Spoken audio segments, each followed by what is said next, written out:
what you've done. You are a great inspiration to other women, and not only women, but I would say the entire race of people, because of like I said, just not giving up and not letting anyone tell you you can't do something.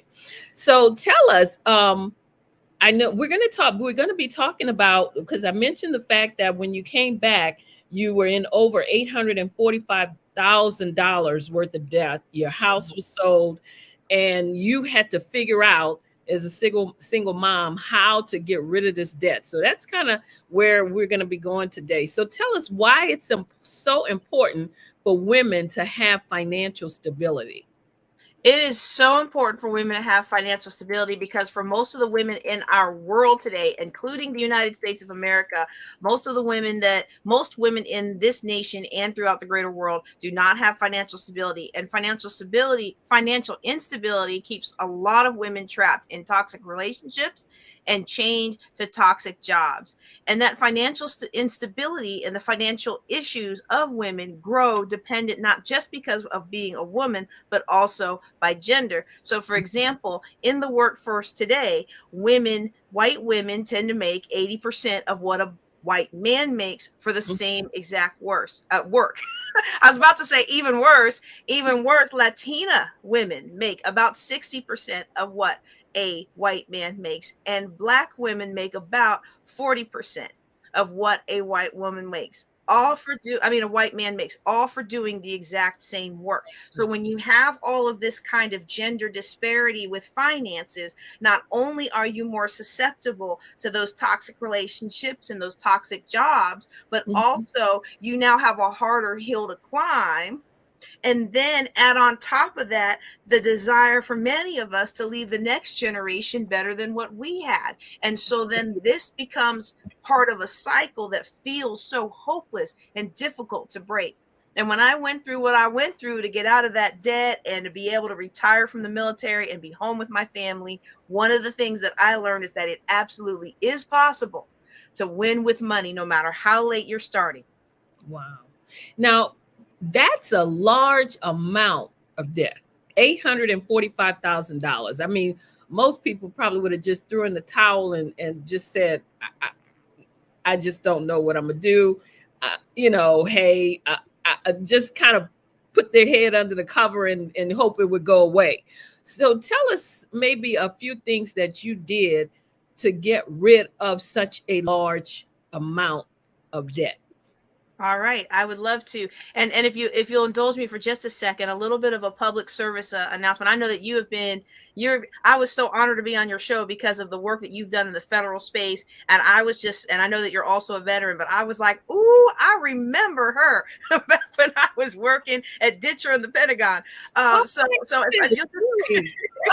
if you'll just indulge me a second, a lot of military people come home to this same scenario. Now, the numbers may not be as high. I've met two people who had even more debt they came home to than I did, but Mhm, it's a common scenario for a spouse to come home from a military trip and they have signed to their husband or wife the power of attorney that gives them the rights to make all decisions on behalf of that military member while they're gone, while they're underway, whatever it is, a service they're serving in. And they come home and that spouse has bought a car, a new house, they've got a new man or a new woman, and they leave that military member high and dry. It's a unfortunately common scenario.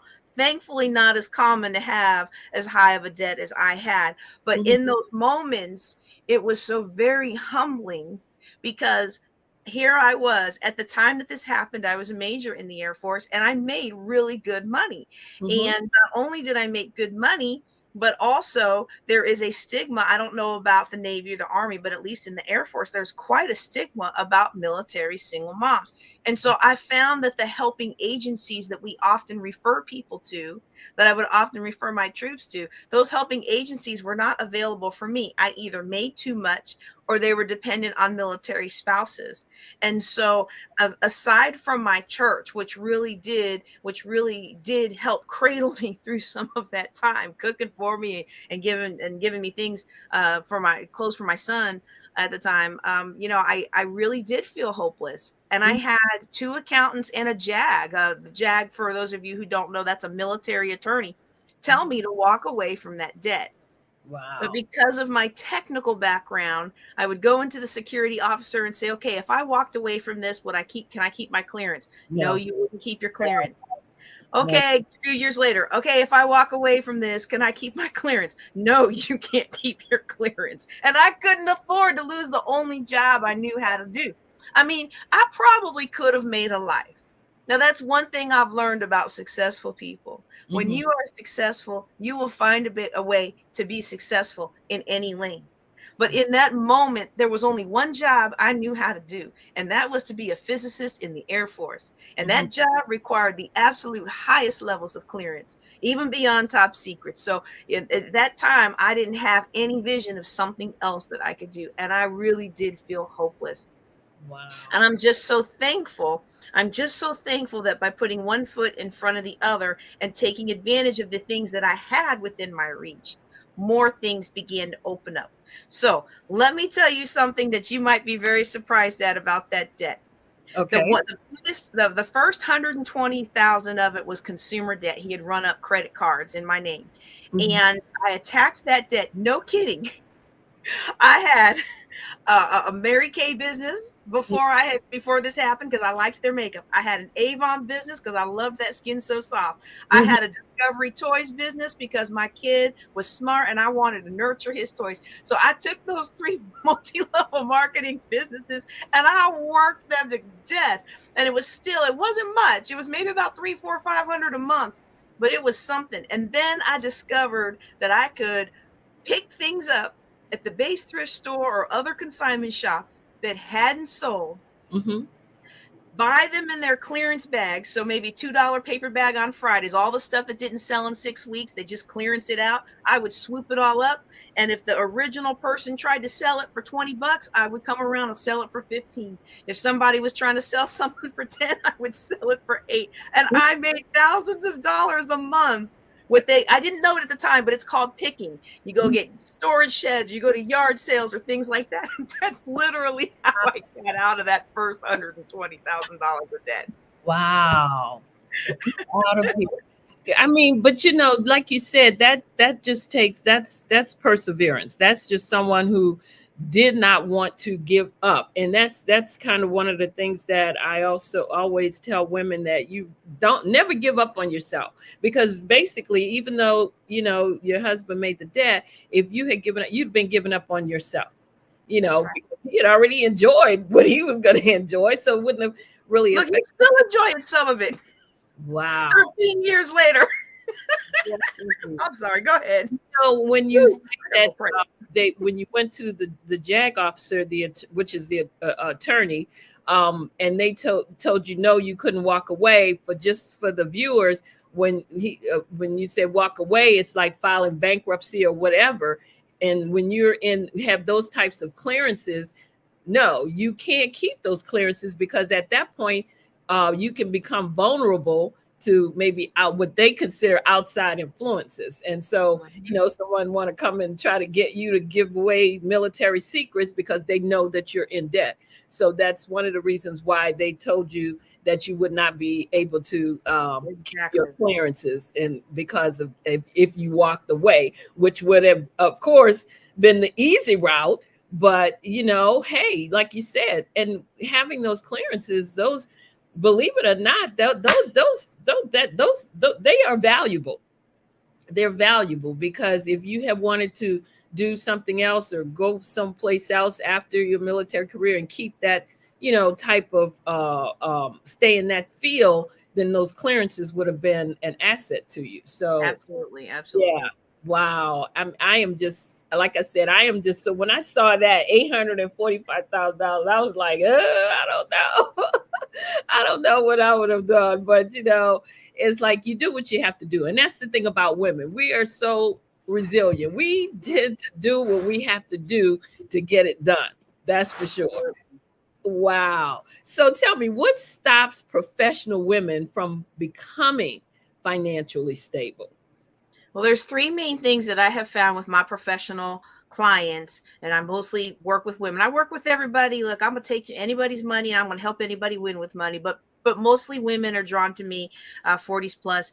And what I found with most of my clients who are professional, three of the biggest things that stop them is one, it appears to be too complicated.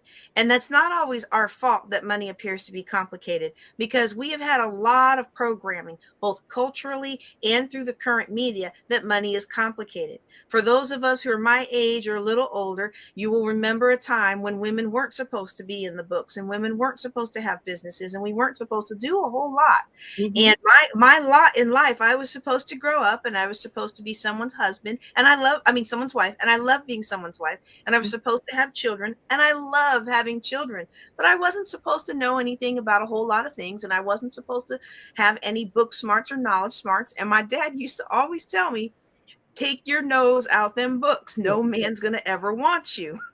yeah, yeah. The only disrespectful thing I've ever said to my father in his life while he was on earth was, aren't you glad I didn't listen to you about taking my nose out those books? I know that's right. so, Probably so thought that decision. Yeah. but the world has changed so much. And I was talking with some young girls the other day, and they were like, well, what do you mean you couldn't drum because you were a girl? And what do you mean you couldn't do this because you were a girl? And I realized how much the world has changed. But Mhm. for my mature professional women, many of us have been taught that money was too complicated for us to understand, and it's too much for us to understand, and don't worry your pretty little head about it. And so we grow up with those, even if we resist them, even if we resist that, and even if we go on to accomplish great professional things, that Mhm. programming is still in the back of our mind. Absolutely. And Absolutely. another reason that professional women tend to struggle with money or fail to achieve, for despite all of their other accomplishments, is because they are, quite frankly, worn out. Mm. Busy working your job all day long, come home taking care of your family all night long. When can you squeeze in some time for spiritual growth? And oh my goodness, now we're supposed to have self-care. Like, self-care was supposed to be a thing to liberate us. This Mhm. whole self-care movement was supposed to help bring joy and gladness into our life, and some time and peace. But all it did for a lot of us was add one more thing to our to-do list for us to feel guilty about not getting done. Absolutely. And so sometimes we feel like money can take too much time. And that's why I like to work with people with what I call a women's wealth matrix. And so the matrix is basically, we look at your personality, where you fit in, and what works for you. So if you're somebody that likes really complicated spreadsheets, and I have not received any clients that likes complicated spreadsheets, I'll just throw that out there. But if you do, I got them. And if you want things to be easy peasy, and you only want 4, 5, 6 categories to put your stuff in, I got that too. We can take care of you. I get a lot of people who feel like, oh, I'm a free spirit, I can't Mhm. manage money. Mhm. No, I can show you how to manage money. We customize it to you because you're busy and you don't have time to stress about one more thing. Wow. So the third thing that I think keeps professional women from succeeding financially, and Mhm. this is the one that really breaks my heart the most, is because despite our drive to achieve and accomplish, a lot of times we are not intentional Mhm. with our time, with our treasure, or with our talents. And so we spend our energy on things that ultimately aren't important. We spend our money on things that ultimately aren't important. Yeah. We spend our time on things that ultimately aren't important. And at the end of the day, we're exhausted for nothing. And so this really feeds into the other two, but it becomes more of a lifelong symptom. So one of my mentors used to tell me, how you do anything is how you do everything. And Everything. I disagreed with him at first because I had all this professional success. Mhm. But at home, my life was a shambles. And in my personal space, I was not happy with who I was. And it was reflected in my money. We can only hide our discomfort and our discouragement and our hopelessness for so long. It will come out somewhere. But once we're intentional and focused, now it multiplies our money to do whatever it is we need it to do. Wow. Now, since you've since we've been in this pandemic state, have you seen a lot of women coming to you that are now trying to get out of debt? Because I know when we were all in, home, had to stay home and not go anywhere, they started saying that people were using their credit cards and charging things a lot and different things like that. Are you seeing that a lot now with women coming to you trying to get out of this debt that has been accumulated over the last, say, almost 2.5 years? I am starting to see that. I think people are still in somewhat of a honeymoon phase, thinking that things will work out. I have quite a few people who ask me about college loans, and they're all excited about the possibility of these new forgiveness plans and other financial products and services that are coming to alleviate the burden. And Mhm. so, unfortunately for me, from my perspective as a financial planner, I'm not seeing enough drive. I'm not seeing enough people wanting to take that bull by the horns. I'm not seeing enough people wanting to be intentional. I'm still seeing more people than I feel comfortable with in my communities that I serve, who are kind of sitting back and waiting for government or the circumstances to take care of things. And so it is concerning to me as a financial planner. But you are correct. At first, man, it was an easy sell when I Mhm. was telling people, save your money, save your money, save your money.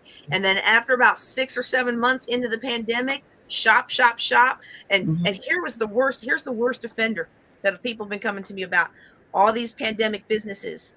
Mm. We all started these pandemic businesses, and I had a business, but I started new streams of income through the pandemic. And some people knew that business has a cycle and Mhm. everything goes up and down, and you have a trend and you have a situation and you maximize it and you move on. But some Mhm. people didn't realize they were going to have to plan for a time when there was no pandemic. Right. And that's catching a lot of people by surprise right now financially, because they've poured a lot of money into starting this pandemic business. And in the beginning of the pandemic, it was on fire. Everybody was watching my show. Everybody was subscribing to my courses. Everybody was coming to my Zoom training classes. I mean, it was just packing it all out. And now, JJ, I don't know what to do. People aren't coming. No, because people are tired of it. Exactly. People aren't paying. No, because people are tired of it. It was a good run. Figure out how to adapt and continue to serve them. But too Exactly. many people are still, well, if I just buy one more thing, if I just pay for one more to speak at one more event, if I just, and Mhm. and we have to look at what's real and what's going on right now. Wow. Well, I know that a lot of speakers and coaches focus on multiple streams of income. Do Mhm. you believe that everyone must become an entrepreneur? I love multiple streams of income, and I'm probably one of very few financial planners that I know who will not push people towards everybody has to become an entrepreneur. I love entrepreneurship. This is my 17th business. I think my family is finally happy they found one that stuck more than 2 years. But I just have that entrepreneurial spirit ever since I was a kid on the playground selling bubble gum, to make a little spending cash. Mhm. That's just who I am. But you Mhm. have some people out there who despair, and they come to me and they're like, I know what you're going to say. I need to open up a business and get an LLC and do this and do this and do that. And so I comfort them that, again, what I do that's different from a lot of financial planners is I work with your personality. What kind of personality do you have? What energizes you? What affections do you need? How much control do you need in your life? We look at all of those facets. And you've got people who are educators, and this was, I mean, I had this one teacher who was in tears because she had gone to so many different people and they just kept telling her the same things and it just didn't work for her. And she told me how good she was teaching high school history to juniors and seniors, Mhm. and how she interacted with the kids and made history real. And so many of them consider her a mentor even long after they graduate. And I was like, as a parent, I'm going to need you to stay in the classroom. So Mhm. let's figure out how you can stay in the classroom, because you're in a jurisdiction that doesn't pay its teachers enough. And so while I am a huge fan of multiple streams of income, that doesn't mean you necessarily need to become an entrepreneur. It can mean that you can take advantage of ways to use your talents in the gig economy. So for her case, we looked at ways that she could tutor, and her school had a tutoring program. She doesn't have to worry about payroll. She doesn't have to worry about advertising. She didn't have to worry about any of that stuff. She just had to use her talent where it was good. We Mhm. also looked at how she could how she could write a book about her experiences and how to really get into the classroom. Because I did try to slide in, you could consult with other teachers who need to know this. And she's like, I've tried it. It's just not my thing. Okay, but here's how you can allow people to consult with you on a global level. That's a set it and forget it. You write the book, you put it in Amazon, you get paid, it's done. Now, Mm-hmm. I will say, you know this as well as I do. Writing a book is not how you make a lot of money. There is marketing and Right. there is all kinds of other things. But she had Absolutely. something really good to say, which makes it easier to market and easier to get in the hands of people that want to read it. Okay. So Wow. yes, I am huge on entrepreneurship, but there's always, if that's not your jam, there's always another way. There's always another way to win with money. I've Ab- got people who are financially independent on disability. And I'm Wow. not talking about military disability. I'm talking about the $700 a month. That's all you get from the local government disability. Mm-hmm. Mm-hmm. And they're financially independent after 5 years. Yeah, because I've known people who said they don't want to be in business. They like working for someone else, and I don't know if that's because they just don't want that responsibility of having to run a business, or or they just prefer to just go and do their 9 to 5 and go back home and then didn't repeat that cycle the next day. I don't I never did understand that. But like you said, there are people that really maybe don't have that business mindset and they don't. Well, and then some people just get their energy differently. So Mhm. one of the assessments we do with people is the FIRO-B, and the FIRO-B measures your need for affection, like you Mhm. want people to say happy birthday to you, and your desire to provide it to others, right? Your need for control, how Mhm. much control do you want over your life, and how much control do you want others to have over your life? And Mhm. then it also measures your need for inclusion. Okay. So is it important to you to be part of the group? Or is it okay with you, or is it okay with you if you're not part of the group? And if you are the leader, how important is it for all your people to be part of the group? Because everybody has different things. And I was actually in the military when I got certified in FIRO-B, and it was hilarious because he went around the room and everybody had one profile, and Mhm. very few people had a high need for affection. And I'm the scientist girl. Like, these are pilots and HR people. And so Mhm. I'm the one scientist in the room. And he was like, JJ, your need for affection is off the charts. And I'm sitting there like, what is this man about to say? Don't make me cry in front of my peers. And he goes, I'll bet you give out birthday cards to everybody on your team, and then you get sad when nobody says happy birthday to you. I was like, yeah, sometimes, maybe a little. I'm like, I'm not gonna cry, not gonna cry. But he was right, and he was dead on. He's like, look, I'm gonna need you to understand that nobody else cares. They Mhm. don't care if you say happy birthday to them or not. Right. It's not a character flaw on their part. It's not a character flaw on your part. It's just how you're made, and it's how they're made. And ever since he told me that, I still give out birthday cards, but I'm not going to be upset if somebody doesn't do something nice for me, because I know sometimes my smile is the only Jesus people see all day long. So, oh my goodness, that is too funny. Yeah, that I never thought about it that way, but that makes sense. I That felt very bad for the colleague who was a leader in the Air Force, but really wanted other people to have a high degree of control over her life. And wow. she's a very personable person, so she made rank, and she does what she does, but everybody was shocked. But you could see it in the thing, because she would never be the one to move forward and Right. charge and break something new. She was always in a consensus building and letting everybody else take the lead, which you might think is a poor leadership trait. But if you've got a bunch of egotistic leaders, then sometimes it's really good to know how to build a consensus. So we Mhm. look at all of those kinds of things when helping somebody Mhm. build wealth and become financially secure, because it could be that you are in a job Mhm. and you have a different need for inclusion or a different need for control than the people perceived leaders in your field, and Mhm. we can tweak some behaviors, just like in what you've written and what you've done. We can tweak some behaviors, and we can make sure that people are able to project what they need to project, and Yes. then nurture themselves for when they need to nurture themselves. It's Wow. all it all feeds into your financial stability. Wow.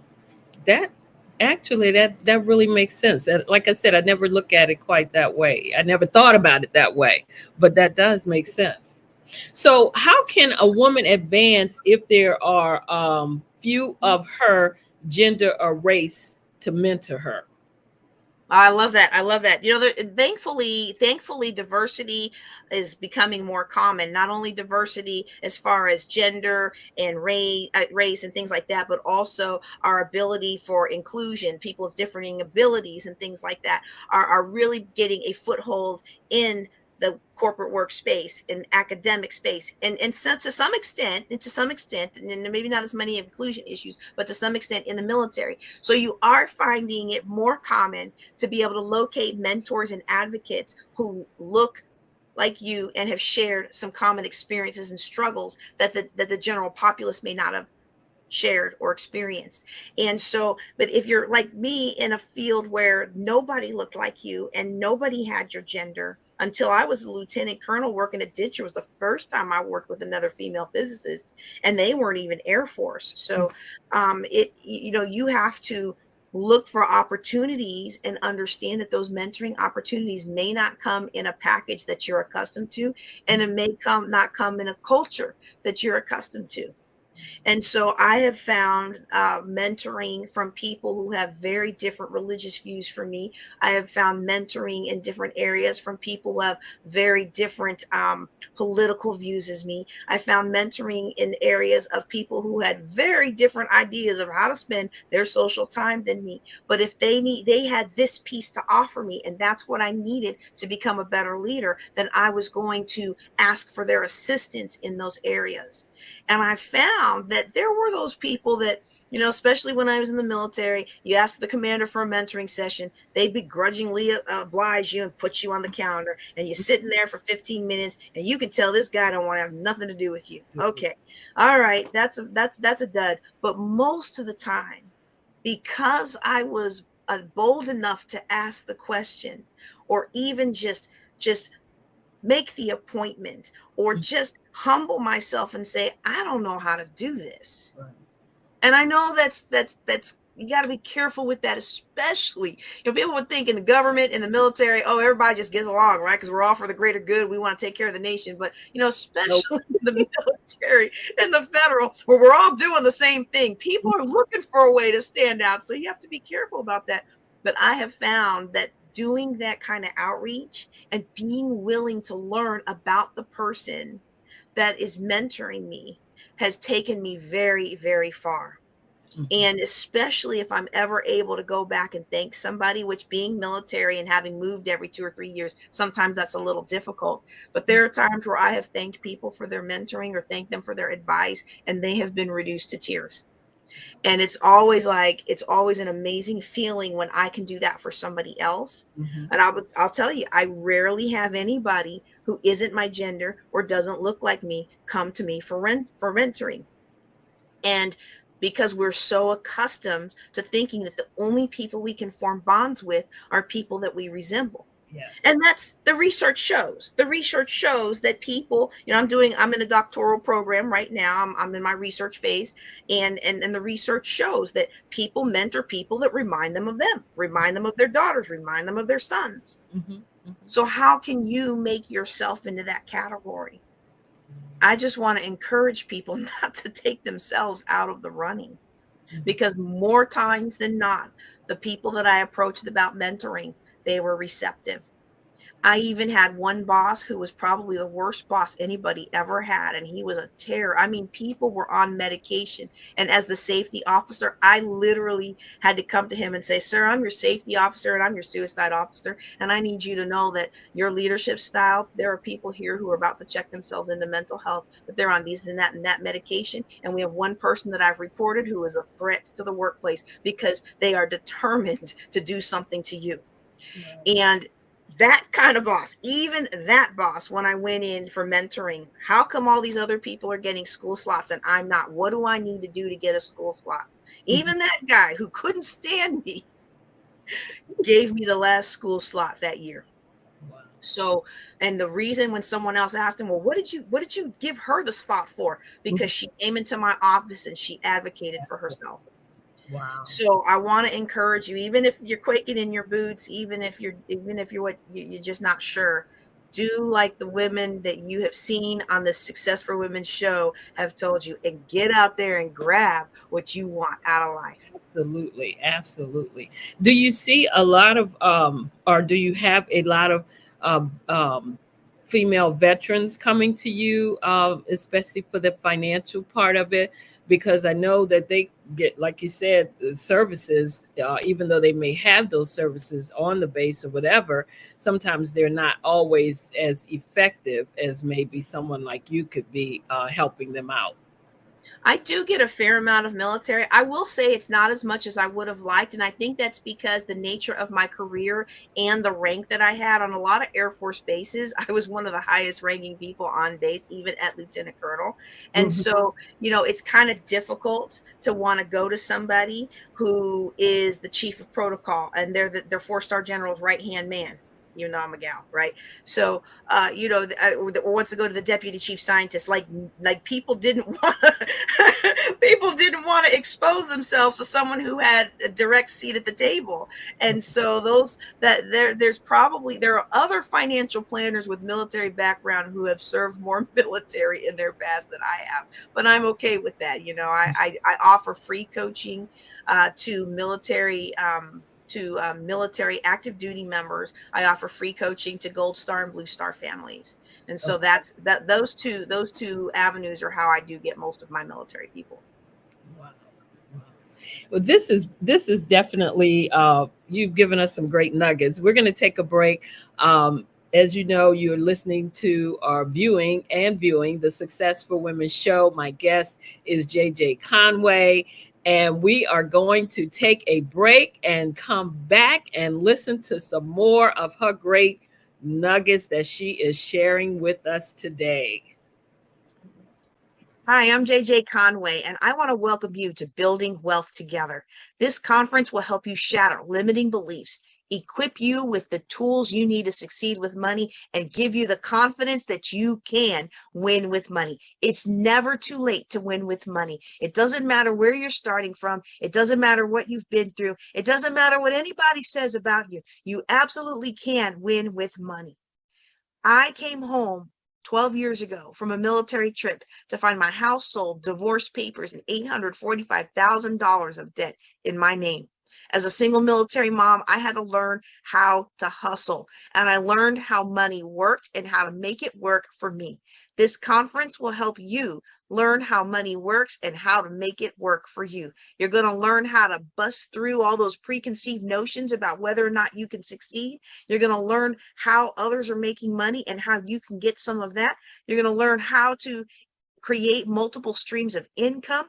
You're going to learn how to invest. You're going to learn how to invest in real estate, in crypto, and all kinds of esoteric things that you thought were only for the super wealthy. It's for you. And I'm telling you, we're going to do it not only in an easy to understand, easy to follow format, but it's going to be, every one of my speakers has committed to be, it is absolutely 100% going to be ethical and moral and repeatable.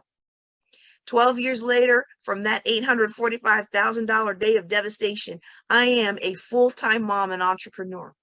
I wouldn't change my life for the world. And I hope that one day you can say that you are financially independent. I'm JJ Conway. Welcome to Building Wealth Together. As women, you and I will contribute more to our organizations, more to our families, and more to our communities. When we show up to rise up, everyone wins.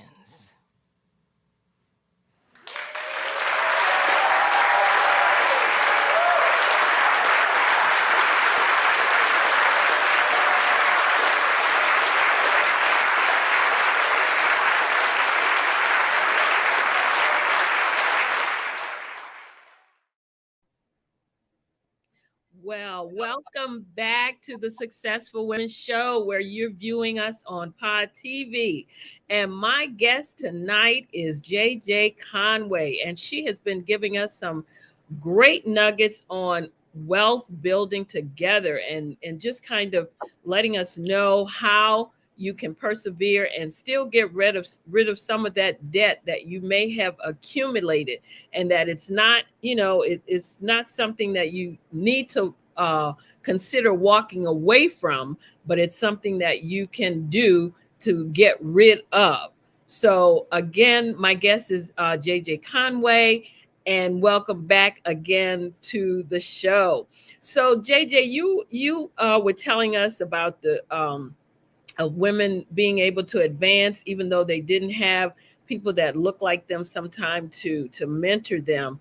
And I know that that's always a problem, not just, it's a problem everywhere in every arena, with women a lot of times not having that someone to really guide them and lead them and mentor them into the things. Because I remember ago when I got laid off from the telephone company, and that was the one thing that my mother's friend told me. Well, she asked me if I had had a mentor, and I told her no. And that was one of the things she said, that could have been the problem, because you didn't have anyone to guide you and look out for you and tell you, kind of let you know what was coming down the pike. So, great advice to make sure that you always have someone in your life to, kind of bounce things off of, not necessarily telling you what to do, but you always need someone that can maybe share their experience with you sometimes to help you to get around some of those obstacles or challenges that you may face. So having a mentor and a coach, a sponsor, all these things are very good. And so just make sure that you realize that. And when it comes to your financial stability, of course, we have one of our experts here tonight that's telling you how she did it. $845,000 worth of debt she was able to get out of, bounce back from. So you definitely want to hear what she has to say. That's the purpose of a mentor, making sure that they've done what you want to do or what you need to do. That's the purpose of having that type of person in your life, a mentor, a coach. When you look to these people, you want to make sure they've done what they're advising you or helping you through. So what made you focus on women, though? Is it because of your experiences, the experience that you went through? Is that why you tend to really just focus on women? Well, that's an interesting question for me, because up until a couple years ago, I did not focus on women. Hmm. But when I decided to retire from the Air Force, I wanted to get my family together. My husband was in one state, and me and the boys were in another. And we decided that because of finances and the nature of his career, it was better to stay in Texas. And quite frankly, I live in a town where predominantly men are not very receptive to being educated in these kind of topics from a woman. And so that was a strategic change that I had to make in my business. And having been somebody who was in the military and had a business for since 2001, I've learned how every base you move to, you have to adapt. So when I was in the DC area twice, I could charge very high prices. I would put something in meetup and they would just pack out the class, and I would sell out immediately, and people didn't even know who I was. Hmm. Then I moved to the South, and Louisiana was a little bit different. I couldn't even pack out a $25 class because nobody knew who I was. Nobody was expecting financial advice to come in this package. And that was just the nature of that neighborhood, where it's a gambling town in Shreveport, and there's always a bigger, better deal. So with those three factors, I had to change how I did business. So I'm accustomed to making those kind of pivots. And I tell you, I'm actually glad that living where I live now kind of forced that issue, because it's allowed me to dig deeper into women's issues and really get at the stem of cultural issues that lead Hmm. to the women's issues. So for most of my time, when it comes to helping people win with money, we look at how can we manage your money better? How can we help you have more worth at work so you can get promotions and get bonuses and things? How can we help you start a business or create multiple streams of income? And then once you've arrived, how can we help you leave that to the next generation without all that fighting after the funeral, right? Mhm. but I had never delved into the cultural issues. And it's really systemic. You've got so many cultural and abuse issues and trauma issues and all of those things that play into women's relationships with money. Funny. And when you come up in a male dominated career field where you're not working with many women, you never see that side of it. And that's why I feel like women need a special space to really be able to process. And that's why all of my Women Building Wealth Together conferences, the Women's Wealth Summit, that's why they always start off the first day or the first afternoon, the first morning, with healing and overcoming trauma and understanding the impact of trauma on not only us, but our future generations. A lot of us are in financial bondage, not because we're not smart enough. It's not because we didn't have the opportunities. It certainly isn't because we don't work hard, because we absolutely work hard. It's because we've got these residuals of the trauma our mothers and our grandmothers and everybody before us went through when it came to finances. Mhm. And we have to overcome that and forge our own way forward. Wow. Wow. That is so true. So you mentioned your conference and your summits. Do you have any thing coming up in the near future that we should know about? Absolutely, absolutely. We have in November the Women's Wealth Summit coming up. It's at womenswealthsummit.com. And some people, if anybody in your audience already followed me, they might note that we did a Women's Wealth Summit in May. Mhm. But what we have decided to do is the overwhelming response is that we will conduct summits 4 times a year. Now, just so everybody knows, next year is going to be our 10th anniversary of the Women's Wealth Summit. So Okay. I haven't picked the location yet. I'm submitting some requests for proposals, but I tell you what, it is going to be a big to do, and it's going to be the same dates, November 8th through 10th. So strap on in, hang on, and let's get this thing done because it is time for us to put all of our hard work and energy into changing communities. That's why a lot of us do what we wanted to do. We Mhm. wanted to change people's lives. We wanted to change our lives, Mhm. not just go to work and be miserable. Yes. It's time to elevate, and it's time to enjoy life and enjoy the fruit of our labor. Absolutely. And that way, when you decide, I want to retire, if when I'm 55 years old, you can walk out that door and not have to look back because you've gotten everything in place where you can be able to do that, That, I And mean, not only that, oh, go ahead, go ahead. no, I was just going to say that's a great feeling. That is a great feeling. And Hmm. it's not only that. This is one thing that that was revealed to me as time has gone with some of the struggles that I had at the end of my military career. And that's a whole nother financial discussion, what people go through at the end of their military careers. Hmm. But what I realized, or what was revealed to me, was that even if something devastating financially were to happen again, and I pray it never does. I pray I got all the lessons I needed to learn out of that season of life, and I never have to go back to it. But if I do, I am confident that these financial principles that I have lived out and that I teach will allow me to pick back up, dust myself off, and get back in it again. I don't have the stress, and I'm not worried. It's not because I think my bank account's going to be there tomorrow, because money can be here today and gone tomorrow. But I have the skill set and I have the network to make sure that I'm never going hungry again. My kids are not going to go hungry. My future generations are going to be well placed to do everything that they want to do if they take advantage of those opportunities. And that's a confidence that many of us, even people with millions of dollars in the bank, don't have. And that's what I want for every one of your listeners. And that's what you show them in your coaching. Wow, that is phenomenal. So tell us, if you had one piece of advice that you would leave with our viewers, what would that advice be regarding finances or whatever it is that you want to leave them advice on? If I could only leave one piece of advice. Oh, hey, look, I'm open to Oxon Hill. Look, I got property in Brandywine, Prince George's County, up in Once you Baltimore City. get the Look, heart, I'm here for it. Give me some concessions and some amenities, and we will take the conference back to its roots in the DMV. Woo-hoo-hoo. that All would be great. National Harbor. That's just around down the block for me, so it wouldn't be far at all. Okay, so one thing I would leave everyone with is a lot of times it's really easy to believe that our sister, our brother, our children, our mom can succeed, our friends. It's really easy for us to believe that there's all this greatness and abundance for them. The very first thing that we need to do before we can even be intentional about using our money and about doing the things that we are called to do, first we have to believe not only that there's abundance in this world, but that some of that's for us. Yes. We have to believe that some of that is for us and it's okay to go for it. Yes. So I would encourage everyone on the line today, whether you're watching live or watching after the fact, take a look at your life. Take a look at your intentionality. Take a look at where your results are flowing.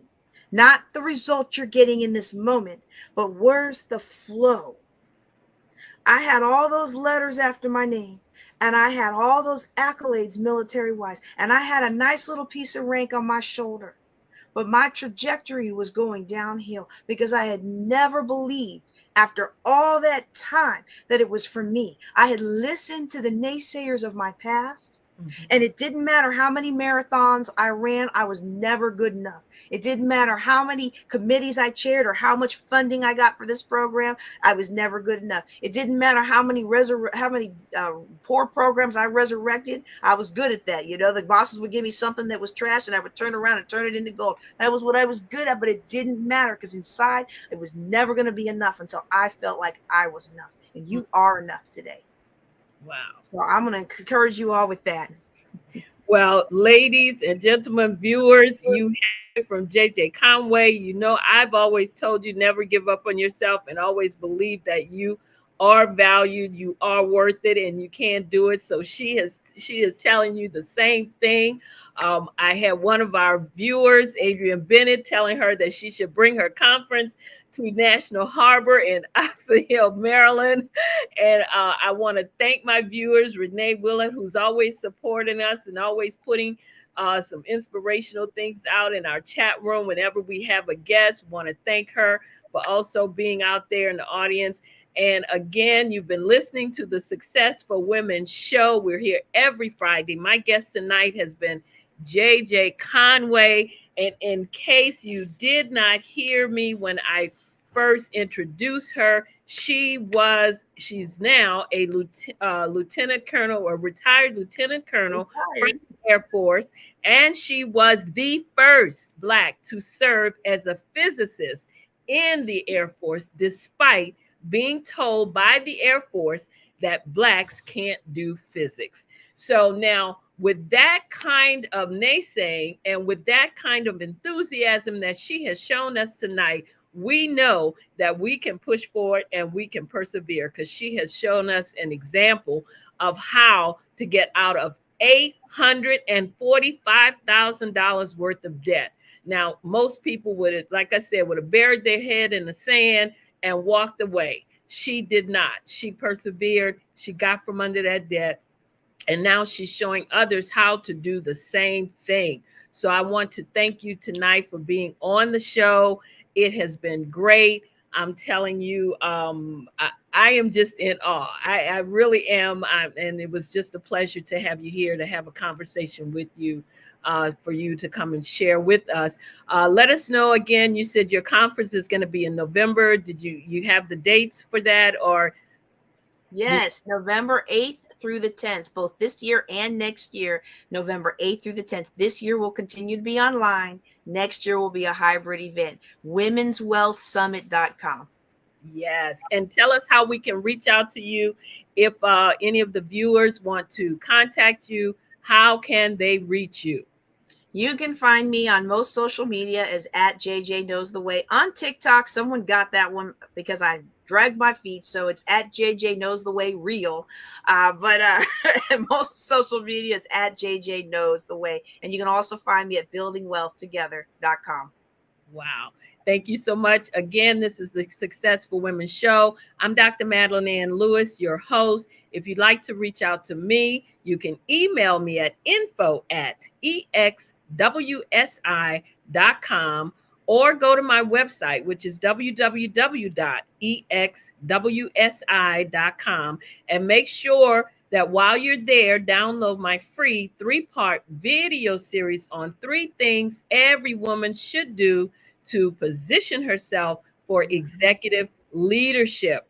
This has been a great episode. Make sure that you share, share, share. Make sure you like this episode and also subscribe to our channel. And I think, JJ, you have a YouTube channel also, don't you?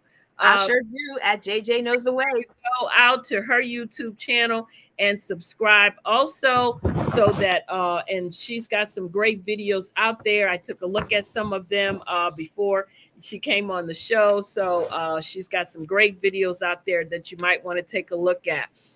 I also want to let you know about, the Black Business Olympics will be coming up September 18th through the 25th.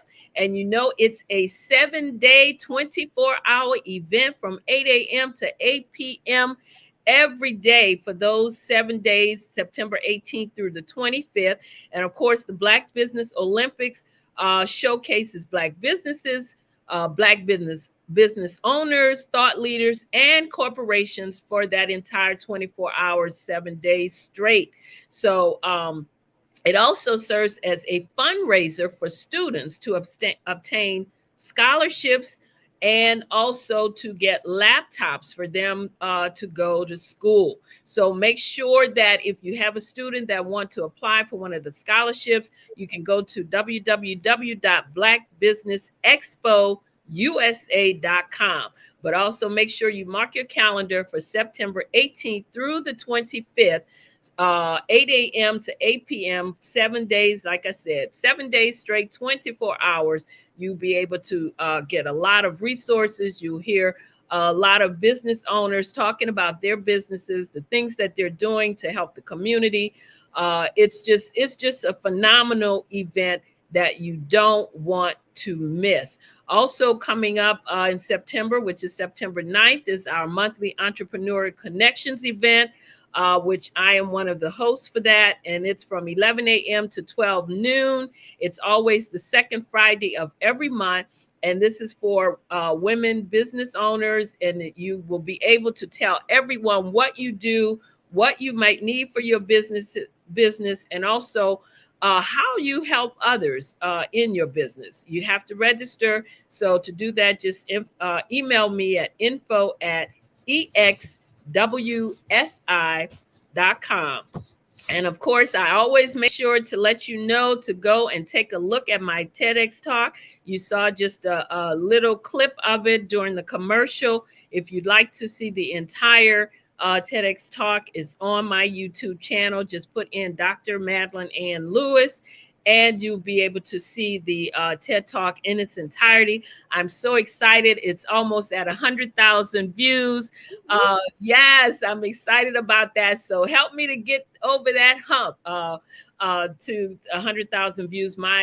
My goal is to reach 1 million plus women with this TEDx Talk. So that's why I'm so happy that it's definitely getting up there, and I'm happy about that. So make sure that you go to my YouTube channel, take a look, make sure you like it also, but look at it in its entirety.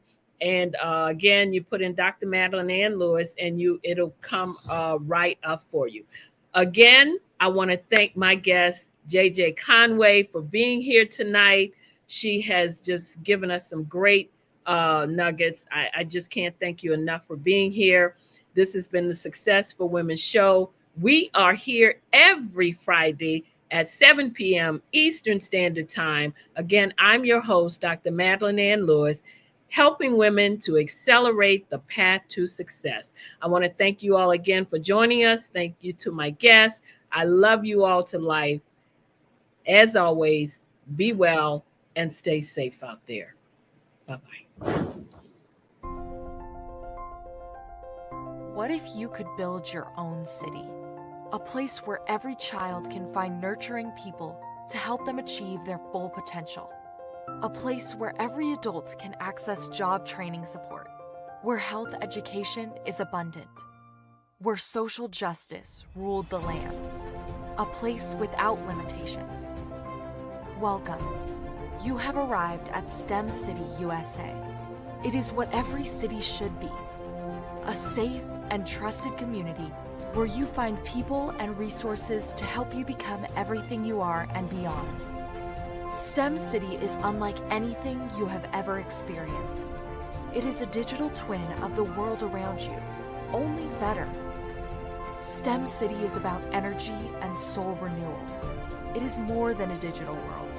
You can almost feel the power of live cultural events, music, and theater. STEM City promises a better future for children with caring mentors and hands-on activities with dedicated tutors to support our youth. STEM City is your passport to a healthy lifestyle with weekly events addressing our community's many issues. STEM City is your financial well-being with helpful information on wealth management, career advancement, job training, and so much more. STEM City is the community you deserve. It is the city where your dreams can come true. STEM City USA, a place in the sky that is accessible to all who reach for the stars.